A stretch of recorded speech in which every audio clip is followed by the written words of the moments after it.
السلام علیکم ورحمۃ اللہ وبرکاتہ۔ محترم احباب و اخوات، امید کہ آپ سب خیر و عافیت سے ہوں گے۔ اللہ تعالیٰ آپ سب کو خوش و خرم رکھے۔ آئیے آج کی اس مجلس میں ہم ذکر خیر کی سعادت حاصل کریں گے۔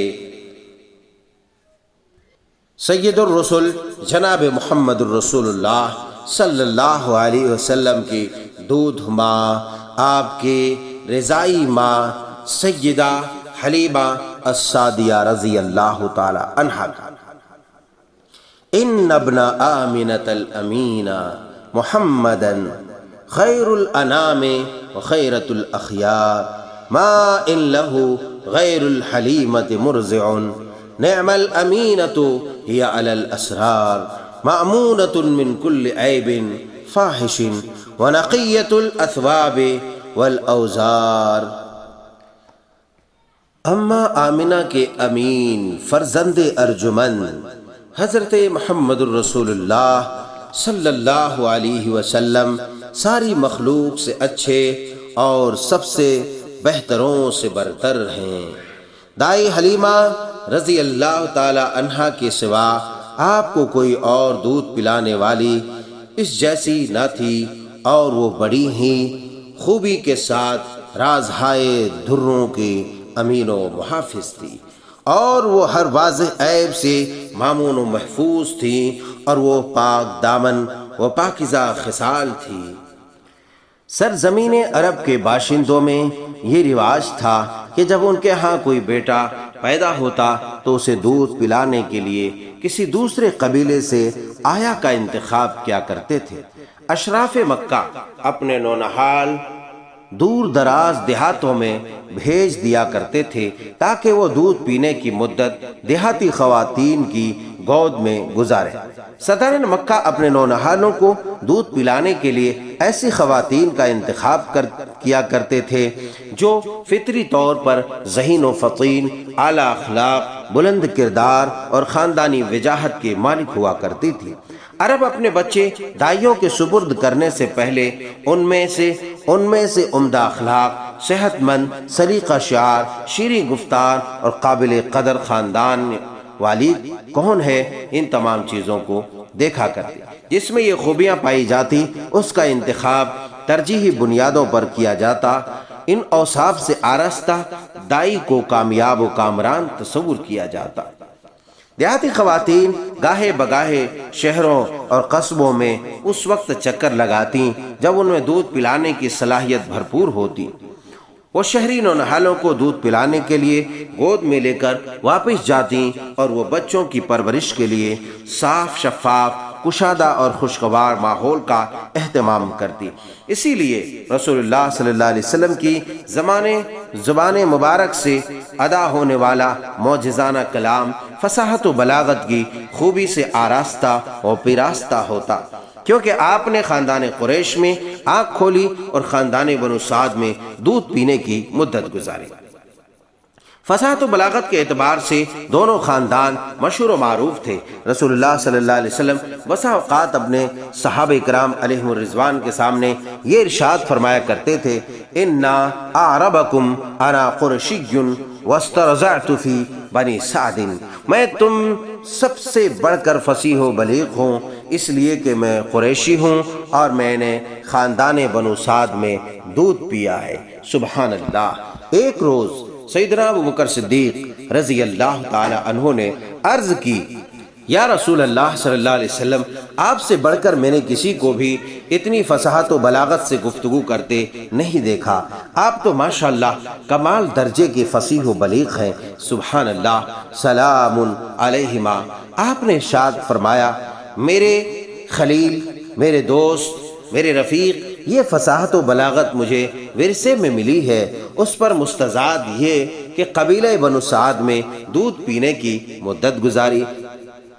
سامعین محترم، ان صفحات میں سے جس خوش نصیب خاتون کا ہم تذکرہ کرنے کی سعادت حاصل کر رہے ہیں وہ قبیلہ بنو سعد کے چشم و چراغ ہے۔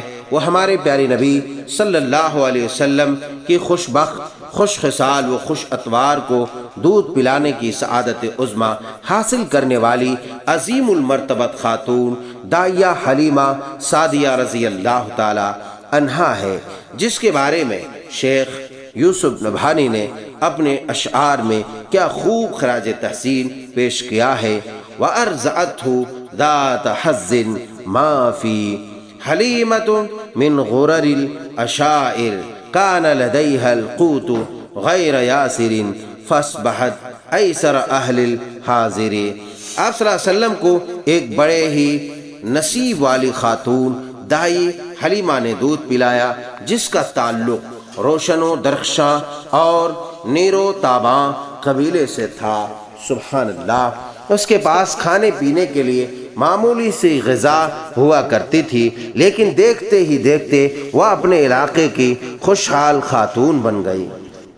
قبیلہ بنو سعد کی خوش بخت اور سعادت مند خاتون حلیمہ بنت عبداللہ بن حارث السعدیہ رضی اللہ تعالی عنہا، جسے نبی کریم صلی اللہ علیہ وسلم کی رضائی والدہ ہونے کا شرف حاصل ہوا، جو حارث بن عبد العزیٰ بن رفاع السعدی کی زوجہ محترمہ تھی، جو عبداللہ، انیسہ اور خزافہ کی والدہ ماجدہ تھی۔ یاد رہے کہ خزافہ ہی وہ سعادت مند بیٹی ہے جو تاریخ کے اوراق میں شیمہ کے نام سے مشہور و معروف ہے۔ حارث بن عبد العزیٰ کے بیٹے بیٹیاں نبی کریم صلی اللہ علیہ وسلم کے رضائی بھائی بہن قرار پائے۔ دائی حلیمہ سعدیہ رضی اللہ تعالی عنہا کو یہ سعادت بھی حاصل ہے کہ انہوں نے نبی کریم صلی اللہ علیہ وسلم کے چچا زاد بھائی ابو سفیان بن حارث بن عبد المطلب کو دودھ پلانے کے لیے اپنے گود میں لیا۔ اسی طرح آپ صلی اللہ علیہ وسلم کے چچا سیدنا حضرت حمزہ بن عبد المطلب نے بھی خاندان بنو سعد بن بکر میں دودھ پینے کی مدت گزاری۔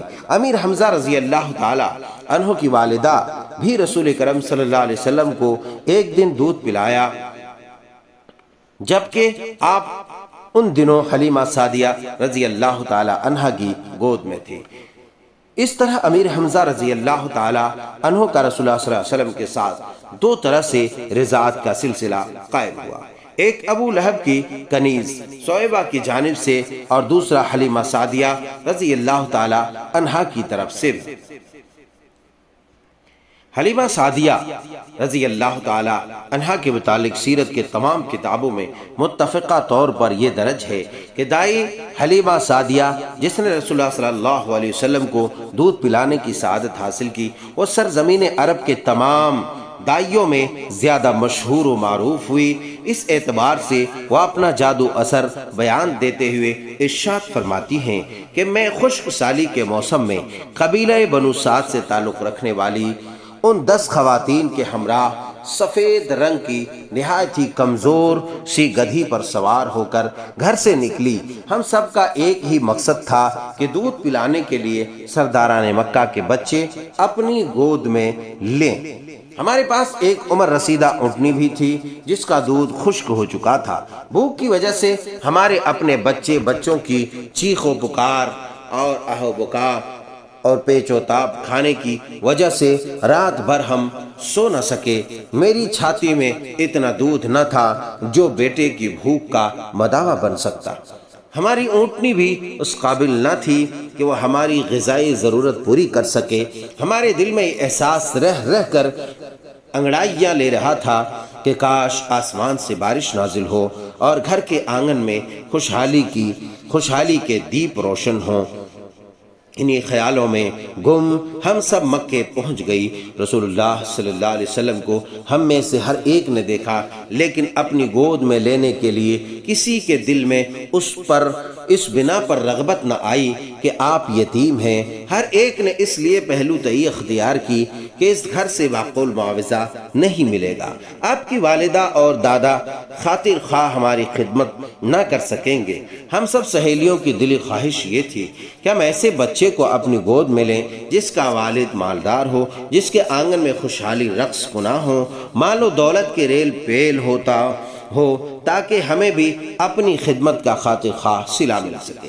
میری سب سہیلیوں کو گود میں لینے کے لیے ان کی منشا کے مطابق نونہال میسر آ گئے، لیکن میرا دامن خالی تھا۔ جب واپسی کا وقت قریب آیا تو میں نے اپنے خاوند سے کہا، بخدا مجھے یہ اچھا نہیں لگتا کہ میں اپنی سہیلیوں کے ہمراہ خالی گود ہی واپس چلی جاؤں۔ اللہ کی قسم میں تو اس یتیم نونہال کو اپنی گود میں لینے جا رہی ہوں جسے سب نے چھوڑ دیا ہے۔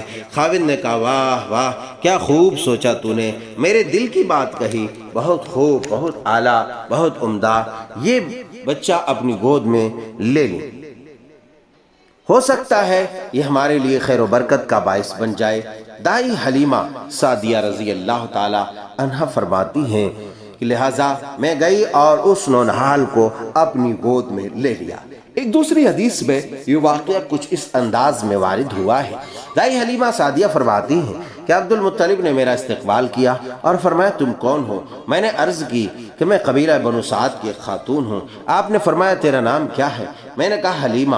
یہ سن کر حضرت عبد المطلب مسکرائے اور فرمانے لگے، بس بس اتنا ہی کافی ہے۔ سعادت اور بردباری یہ دو ایسی خوبیاں ہیں جن میں زمانے بھر کی خیر و برکت اور ہمیشہ کے لیے عزت و سربلندی پائی جاتی ہے۔ اس کے بعد عبد المطلب دائی حلیمہ سعدیہ کو نبی کریم صلی اللہ علیہ وسلم کی والدہ ماجدہ اما آمنہ کے گھر لے گئی۔ دائی حلیمہ نے آگے بڑھ کر عرب کے چاند کو اپنی گود میں لے لیا۔ دلچسپ بات یہ ہوئی کہ دائی حلیمہ کے نصیب جاگ اٹھے۔ تاریخ طبری، انساب الاشراف، تاریخ اسلام ذہبی میں یہ دلچسپ واقعہ منقول ہوا ہے کہ جب دائی حلیمہ عبد المطلب کے ہمراہ نبی کریم صلی اللہ علیہ وسلم کے پاس پہنچی تو پردہ غیب سے یہ اشعار سنائی دی، ان ابن آمنة الامین محمدا خیر الانام وخیرة الاخیار ما ان له غیر الحلیمة مرزع نعم الامینة هی علی الاسرار مأمونة من كل عیب فاحش ونقیة الاثواب والاوزار لا تسلمنه الى سواها انه امر وحکم جاء من جباری۔ اما آمنہ کے امین فرزند ارجمن حضرت محمد صلی اللہ علیہ وسلم ساری مخلوق سے اچھے اور سب سے بہتروں سے برتر ہے۔ دائی حلیمہ کے سوا آپ کو کوئی اور دودھ پلانے والی اس جیسی نہ تھی، اور وہ بڑی ہی خوبی کے ساتھ رازہائے دروں کے امین و محافظ تھے۔ وہ ہر واضح عیب سے معمون و محفوظ تھی، اور وہ پاک دامن و پاکیزہ کردار تھی۔ آپ انہیں اس دائی کے سوا کسی اور کے سپرد نہ کریں، کیونکہ اللہ عز و جل کا یہی حکم ہے۔ سبحان اللہ و بحمدہ سبحان اللہ العظیم۔ عزیزان گرامی، یہ مختصر سا واقعہ دائی حلیمہ رضی اللہ تعالی عنہا کے متعلق تھا۔ امید کہ آپ کو پسند آیا ہو۔ اگر آپ کو پسند آیا ہو تو اسے زیادہ سے زیادہ شیئر کریں تاکہ دوسرے لوگ بھی مستفید ہو سکے۔ اللہ آپ سب کو پر اپنی رحمتیں کرے۔ عزیزان گرامی، اس واقعے کا دوسرا حصہ ہم دوسرے ویڈیو میں پیش کرنے کی سعادت حاصل کریں گے۔ تب تک کے لیے آپ ہمیں اپنی دعاؤں میں شامل حال رکھیں۔ اللہ تعالیٰ آپ سب کو خوش و خرم رکھے، اللہ اپنے حفظ و امان میں رکھے۔ السلام علیکم ورحمۃ اللہ وبرکاتہ۔